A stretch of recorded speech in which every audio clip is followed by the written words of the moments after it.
This particular topic is actually kind of near and dear to my heart, and I hope Hope's, because I remember a conversation with her probably 4 years ago where I told her to really start learning the tech side of the business.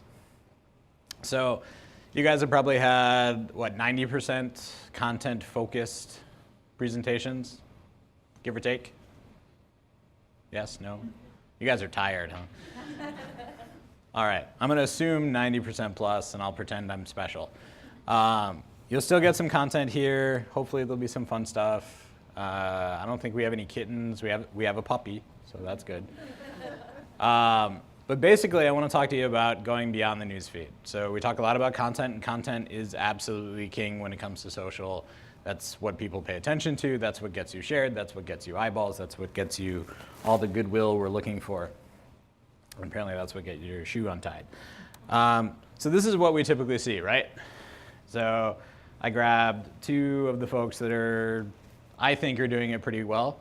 Pepto knows exactly what their value proposition is. If you have too much red, white, and blue colored food, don't forget the pink. It's clever, it's cute. The people that follow them, which isn't as many as I would hope, but it's fun to look at. And people tend to look forward to it and share it pretty regularly. Their content is on point. And then everybody knows Starbucks. How many people have shared a Starbucks post? Less than I thought, but they're one of the top pages on Facebook. They are consistently on message. They have a very distinct look and feel. If you take away the Starbucks, even the words, you probably can recognize this as Starbucks if you've seen any of their stuff before. And that's what we're all going for, right? Everybody wants people to be able to share their stuff, recognize their stuff, have a distinct voice, have a distinct value proposition, and engender a whole lot of goodwill as they post their tweets, Facebook posts, Pinterest boards, et cetera, et cetera. But actually getting people to share is a difficult proposition, and especially when you're fighting with Facebook to actually get eyeballs. So we're competing with organic stuff. There's a ton of content out there. So I grabbed this because it's one of my favorite pieces of content from this past weekend. I don't know if all of you noticed, but the ridiculously photogenic goat. Now tell me any piece of brand content that you would have seen over the weekend that actually could compete with that. Like, it's a goat that it poses like Beyonce.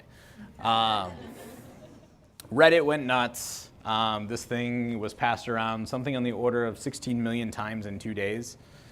And that's just in the US. Overseas, it went even more nuts. There's lots of goat fans in Eastern Europe, oddly enough. But some of the bigger guys and some of the folks that have been playing in social for a longer time really look to add value in social because there's an expectation from brands that they're going to deliver something. So like America's Selfie. Coke did a program where people could submit their selfies to show the mosaic that is America, which I found to be incredibly interesting, and really kind of started, at least in my mind, cementing Coke as a business that represents the US and in a way that a lot of other businesses really can't.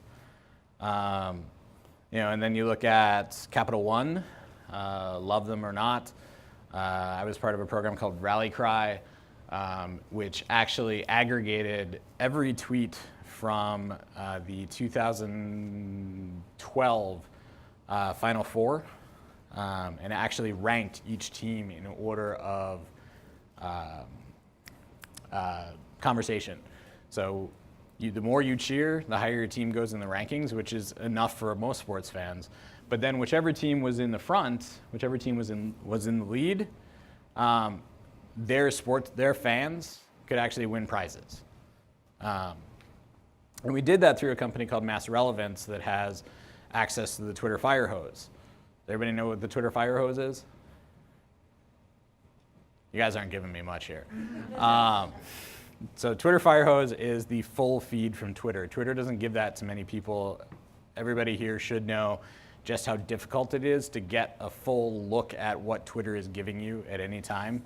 You're never going to see the totality of it unless you have access to this fire hose. And then parsing that sheer amount of data is a nightmare. So this was a custom program built on top of the Mass Relevance API, which we'll get to in a minute, that could actually collate, parse, and tell what all the conversation was going on. Because at any given day, you were looking at somewhere in the order of 3.2 million to 3.7 million tweets on a normal day for the Final Four. And when we got down to the final game, there was about 6 million tweets in the space of 3 hours. It's a lot of content to go through, and only a brand could really deliver that level of service to consumers in social. Same applies to Walmart. This program is actually pretty old. I think it was launched in 2011, and it ran through the beginning of 2012. They actually let their consumers vote on which discounts they wanted via social. So they could tweet with a hashtag or comment on a post on Facebook, and then if enough of them did it, it would actually unlock discounts at store at Walmart. And they actually started doing it down to the store level. So if a consumer in Tennessee wanted a discount on a TV in Knoxville, they could actually do that. It got to be way too much effort to maintain this program, and their suppliers actually started getting annoyed because they were varying pricing between stores dramatically. So they shut it down, but the amount of engagement they got on this program was insane. And they built that on top of Facebook and on top of Twitter. So you might ask, how do I accomplish such techno-wizardry? Because most of us are just making content on a daily basis, which is relatively easy. Not easy to make successful content, but relatively easy to just spew something out, right? You create a post, it's something you do every day. It's pretty much, it's got to be 140 characters or less. It's got to be, it's got to have a picture. You don't want to send people off of the platform. The basics. However, where that tech side of the business comes in and where my geeky background comes in is on the API side.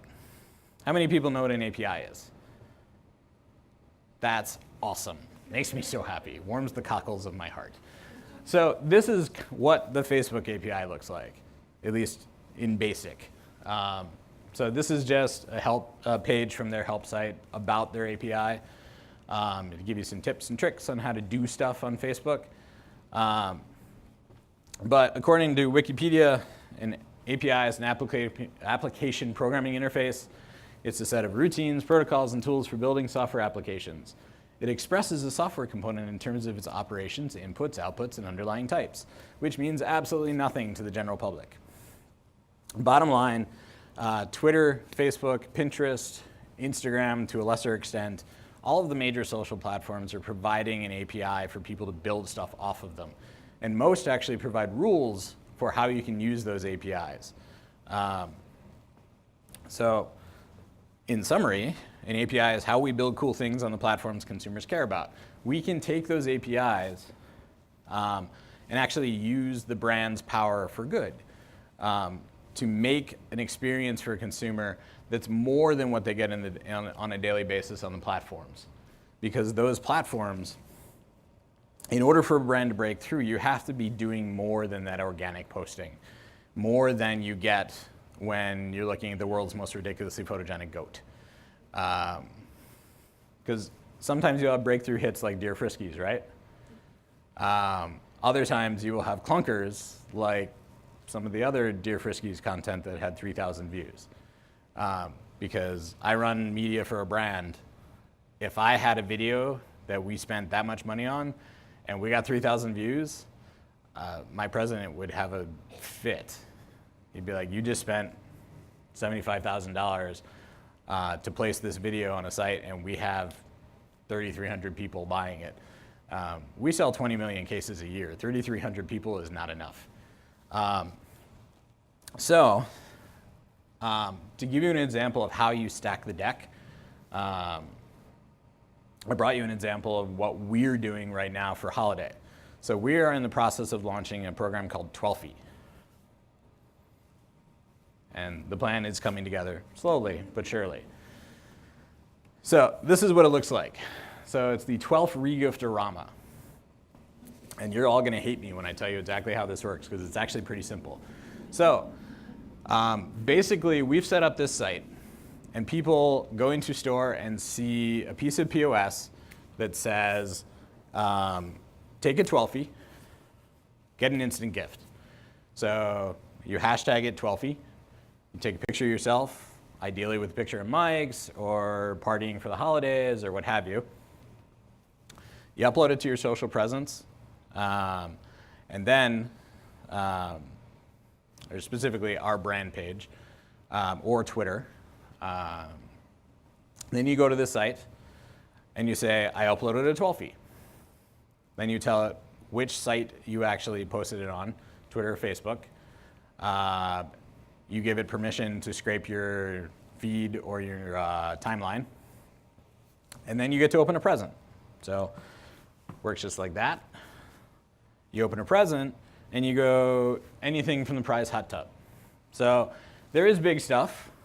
The big stuff being Xboxes, TVs, we have Apple Watches, iPads. Like, there's actually a total of 4,200 prizes.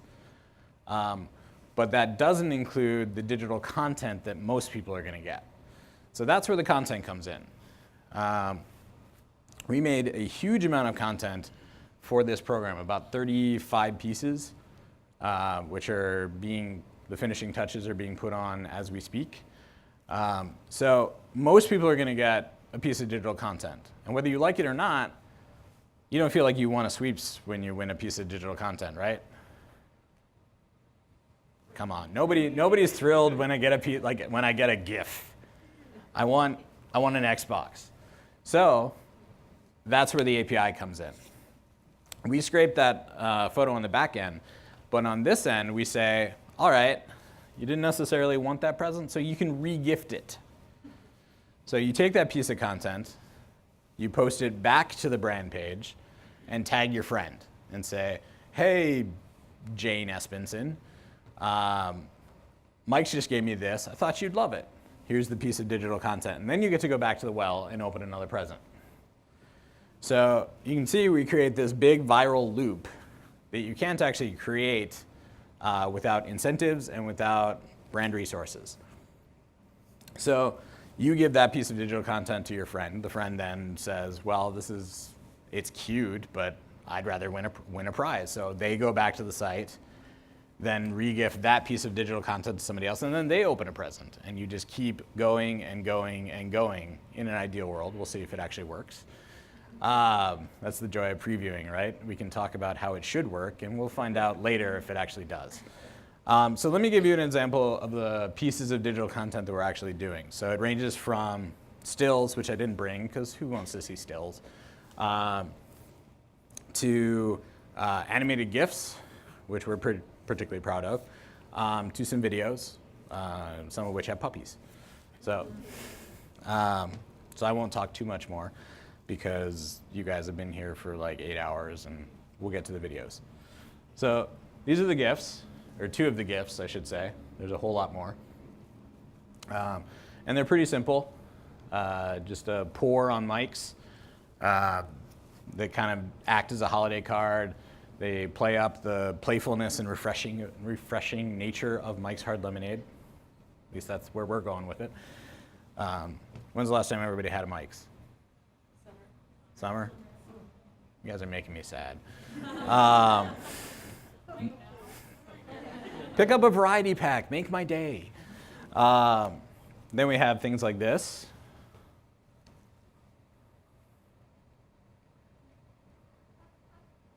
Which is really better when there's volume. Can we get volume? Anyone? Yeah, let's try this. There we go.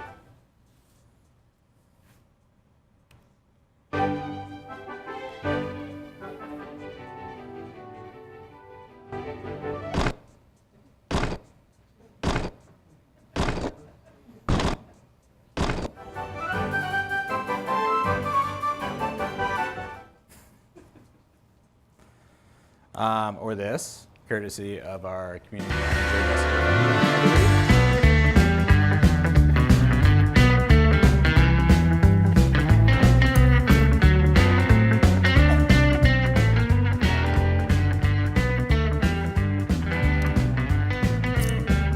like the video isn't formatted right on the slide. I blame me for this.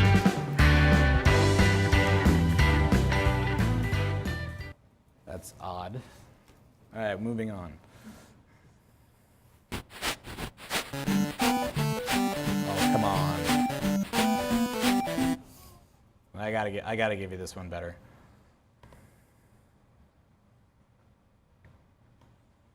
Little surgery right off the bat.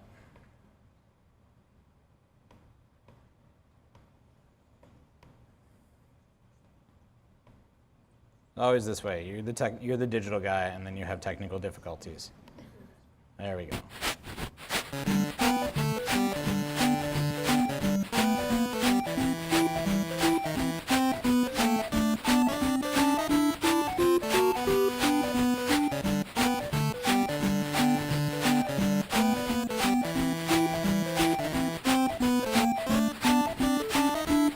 So I think I've seen this one like 30 times now. It's still cute.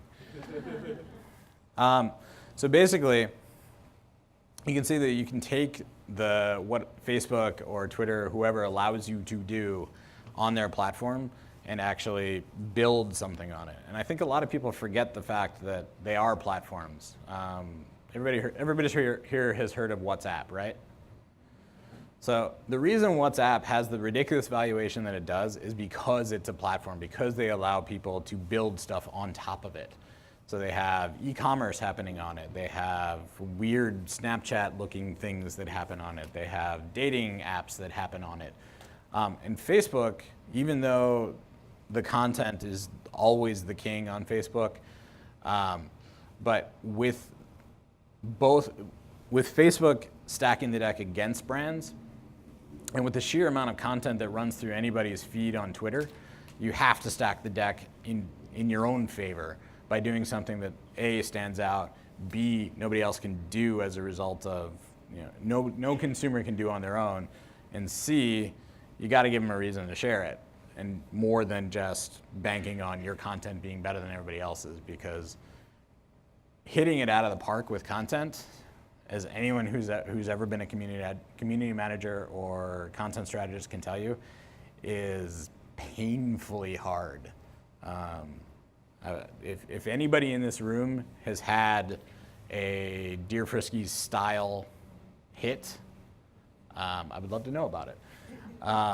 Because in 15 years of working in this space, obviously Facebook not as long, but in 15 years of working in the space, I've had 2 pieces of content happen like that. So when you stack the deck like this, chances are you're going to even out your average in a big way. And hopefully you're going to just blow it out of the water, which is what we're hoping for. So it's almost 5 o'clock. I'm sure you all want to get to drinking. So if you have questions, happy to take them. Two questions. The first question is the contest at all based on the person's social presence? Okay, that was question 1. Totally random. So we legally it has to be random. For anybody who has never worked at an alcohol company, we are under heavy scrutiny. So not only do we have to make sure that everybody's over 21, but we also have to adhere to sweeps guidelines very tightly. So we can't play favorites in any way.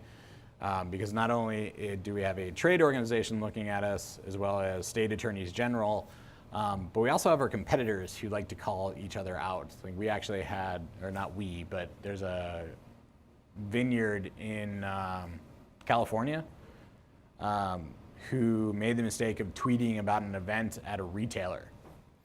And now they lost their license to sell for 10 days, which is huge for a supplier. Like that's 10 days of lost revenue because they cannot sell anything while their license is suspended.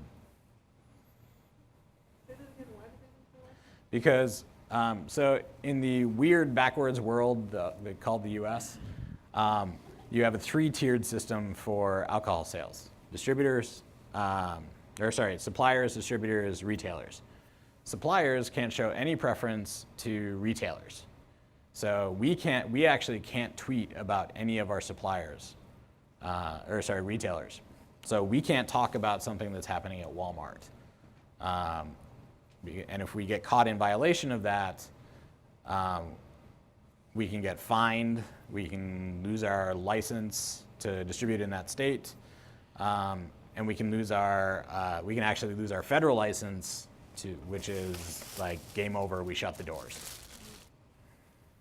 So in the case of this regifting strategy with all these digital assets that are being provided effectively as prizes or whatever you want to think about it, encouragement, is there anything you guys are doing to protect those digital assets from just kind of being spread willy-nilly across the web? Or from your perspective, would that be a win because your branded content's getting spread across the web? No, if you want to share my branded content, you go right ahead. I don't care who does it. Once it's out of our hands, it's out of our hands, and you can do whatever you want with it. Cool.